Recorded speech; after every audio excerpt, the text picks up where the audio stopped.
Bonjour à tous les amis, c'est Thibaut, j'espère que vous allez bien. Aujourd'hui, je vous retrouve dans une nouvelle vidéo.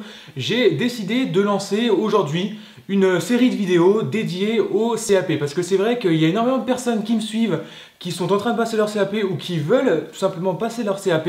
Donc j'ai décidé aujourd'hui de vous faire, pour vous, ces personnes qui veulent passer le CAP, une série dédiée à ça. On va réaliser les recettes de base, donc les crèmes pâtissières, les pâtes sablées, les pâtes sucrées, enfin toutes les pâtes et crèmes nécessaires pour passer votre CAP. Donc vous aurez plein de petites vidéos, de courtes vidéos avec la recette et quelques explications techniques et quelques petites astuces qui pourront vous aider le jour où vous voulez passer votre CAP. J'espère que cette série vous plaît. Si ça vous plaît, n'hésitez pas à me le dire en bas dans les commentaires, à me donner des idées de recettes de CAP que je pourrais réaliser. Pour ma part, aujourd'hui, on va réaliser une recette de crème pâtissière. C'est vraiment le grand classique. Et vous allez voir, je vais vous donner quelques petites astuces pour que vous ne ratiez pas votre crème pâtissière. Avant toute chose, si vous n'êtes toujours pas abonné à la chaîne YouTube, n'hésitez pas à vous abonner en cliquant juste ici.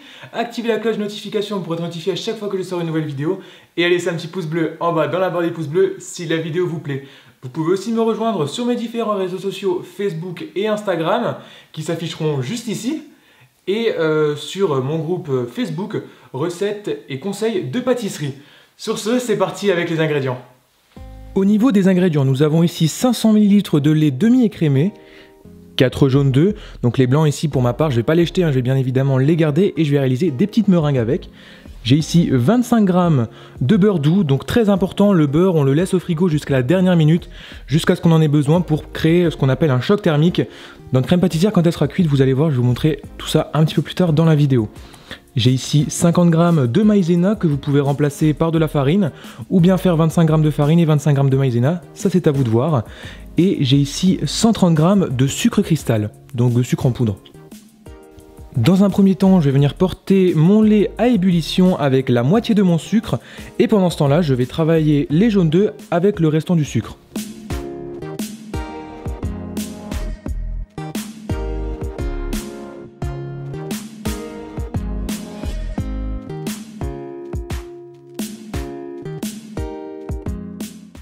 Une fois que mon sucre et mes œufs sont mélangés, je vais ajouter ma maïzena en une fois, ou mon mélange de farine et de maïzena. Et je vais mélanger légèrement, on va voir que ça épaissit fort. Voilà, là on peut voir que ça épaissit énormément, mais ce n'est pas gênant, je vais détendre avec un petit peu de lait. Pour que la préparation soit plus homogène. Ma préparation était à ébullition, donc mon lait était à ébullition, je l'ajoute entièrement ou presque dans mon récipient, je mélange légèrement et maintenant je remets le tout dans la casserole et on va cuire sans cesser de remuer jusqu'à épaississement de la préparation. Et maintenant sur feu moyen, je mélange jusqu'à épaississement de la préparation.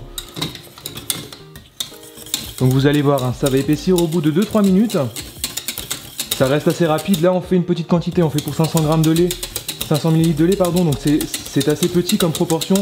Si vous faites le double de la recette, ça peut prendre un petit peu plus de temps. C'est tout à fait normal.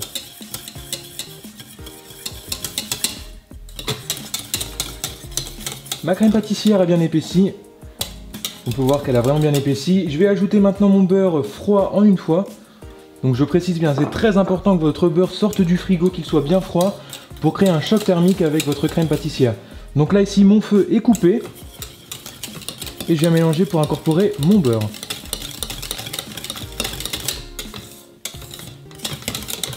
Maintenant il ne vous reste plus qu'à disposer votre crème pâtissière dans un récipient. Et très important de le filmer au contact pour éviter que votre crème pâtissière ne croûte. Donc on la laisse dans un récipient et ensuite, une fois bien refroidie, on la met au frigo pour qu'elle durcisse bien et qu'elle refroidisse bien. Et ensuite, vous pourrez la retravailler légèrement au fouet avant de l'utiliser pour toutes vos préparations. Et voilà les amis, la recette est déjà terminée. J'espère que j'ai pu vous aider à réaliser cette crème pâtissière, vous donner mes petites astuces. J'espère que vous avez pu tout comprendre. Je ne sais pas si vous l'avez remarqué, mais dans ma recette ici, j'ai utilisé de la maïzena. Alors en boutique, en pâtisserie, on utilise ce qu'on appelle de la poudre à flan. C'est tout simplement en fait de la maïzena avec de la vanille et du colorant jaune. C'est pour ça que quand vous voyez les crèmes pâtissières dans les pâtisseries, elles sont assez jaunes, c'est parce qu'en fait il y a du colorant dans la poudre à crème. Donc pour toutes les personnes qui se posaient la question est-ce que c'était la poudre à crème, c'est tout simplement ça, c'est de la maïzena avec de la vanille et du colorant jaune. Donc moi comme vous avez vu, je l'ai réalisé sans poudre à crème. Supposons que dans votre recette vous ayez de la poudre à crème et que vous en avez chez vous, vous pouvez très bien l'utiliser. Vous remplacez juste la maïzena par la poudre à crème et vous aurez exactement le même résultat. Voilà, j'espère que la vidéo vous a plu. Si elle vous a plu, n'oubliez pas le gros pouce bleu. N'hésitez pas aussi à vous abonner et à partager, ça me ferait extrêmement plaisir. Et puis moi, je vous donne rendez-vous dans l'épisode 2 des recettes de CAP pour une prochaine vidéo. Salut!